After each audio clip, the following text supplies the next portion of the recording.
What does the future look like? On this episode of Masters of Innovation, you'll find out as we travel to the NASA Ames Research Center in the heart of California's Silicon Valley. Here, space-age technology gets green. It's the Jetsons made into real life. It's tomorrow's launch pad, but you can see it right now.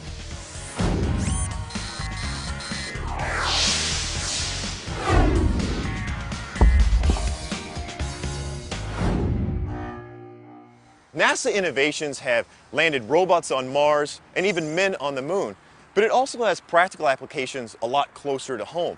Here at the NASA Ames Research Center, some of the agency's top minds are repurposing technology once meant for space to make things more sustainable right here on Earth. We're going to make the morning commute faster and greener than ever before. And we'll see how NASA is partnering with Silicon Valley startup companies to bring these futuristic technologies to the market soon. It's out-of-this-world innovation aimed at protecting the one planet in this galaxy that we can't live without, Earth.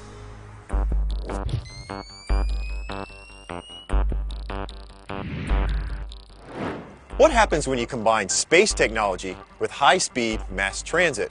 Well, a startup company here at the NASA Research Park is working on that very question. And if they succeed, your morning commute may never be the same.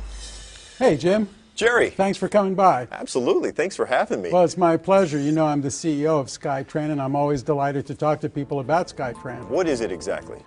It's the Jetsons made into real life. We'll actually take you from where you are to where you want to go without getting stuck in traffic. Very fast, very comfortable, relaxed. You can be watching television, being on your computer, sending emails, and you're going to like it. Well, I already like it. Are you kidding? It sounds wonderful. This is a high-speed rail system, essentially. I mean, it's not going to just go at like a 40, 50 miles an hour. This thing can zip. It can go up to 150 miles an hour. Okay. And we will go as fast as the passenger is comfortable with. And of course, as the system is used more and more, the system will probably start going faster and faster because people will be more comfortable with it. We'll adapt to it as well. Exactly. How close are you to building something like in a city environment or even around here where you could test that? Well, we're going to be building a full-scale Skytran system here at NASA Ames Research Center. We use virtually no energy, and once we coat our guideways with solar panels, we'll probably be very close to energy net neutral.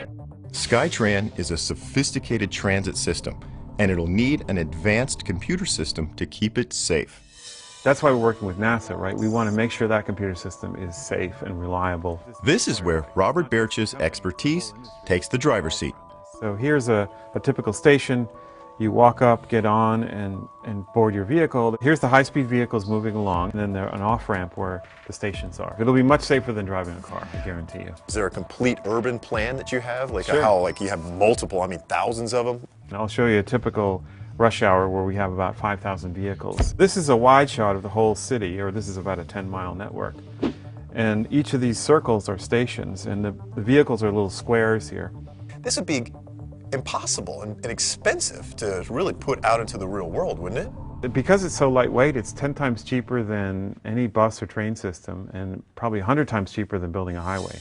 Modules are mass-produced in a factory, and then all you need is poles on the sidewalk, put up your steel guideway, and it all comes together like a Tinker Toys. It'll have magnets all the way down the line? Is that how it'll work? It would be too expensive to do it that way. The magnets are only in the vehicle. There's coils in the guideway, and when the magnets fly by the coils, it induces a magnetic field, which then lifts the vehicle. And takes away the friction element of it and allows it to move much, much, much faster.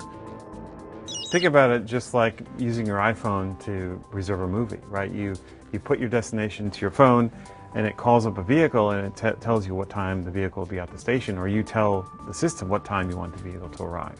Now, could people have their own vehicles? Absolutely. I think initially it'll start where everybody shares the vehicles, just like mass transit. How close are you on this? Basically, the system is ready to go. We just need to add water and mix. Well, I hope you get it out there soon, because you'd be doing a great service to all of us out there who have to fight the daily commute. At the NASA Ames Research Center and NASA Research Park, scientists, engineers, and entrepreneurs are collaborating on what could be NASA's most vital mission to date, applying space technology for the preservation of our planet. Keeping our planet green and healthy for future generations is the next giant leap for mankind.